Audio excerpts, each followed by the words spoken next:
Perdana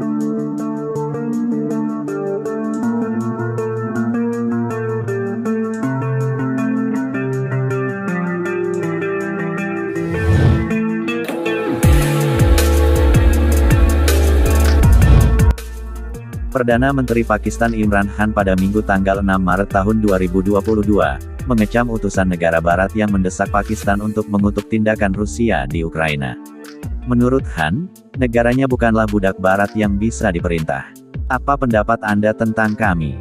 Apakah kami budak Anda? Bahwa apapun yang Anda katakan, kami akan lakukan, kata Khan dalam pidatonya, seperti dikutip Reuters. Kepala 22 misi diplomatik, termasuk negara-negara anggota Uni Eropa, merilis surat bersama pada tanggal 1 Maret lalu yang mendesak Pakistan untuk mendukung resolusi di Majelis Umum PBB yang mengutuk agresi Rusia terhadap Ukraina.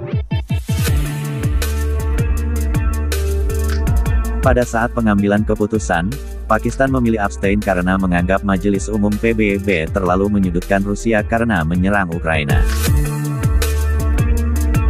Sebagai respons, Khan mempertanyakan sikap negara-negara Eropa yang seolah diam saja atas tindakan India di Kashmir, wilayah pegunungan di mana Pakistan dan India telah berperang 2 kali.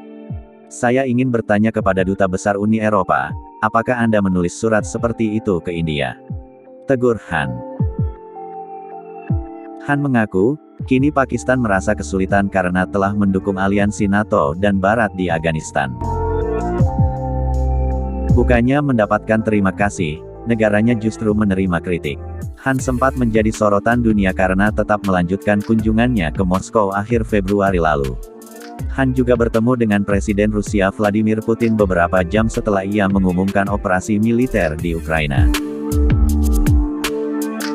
Dalam pernyataannya, Khan menegaskan, Pakistan tidak berada di kubu manapun dan tetap berteman dengan banyak negara. Kami berteman dengan Rusia, dan kami juga berteman dengan Amerika.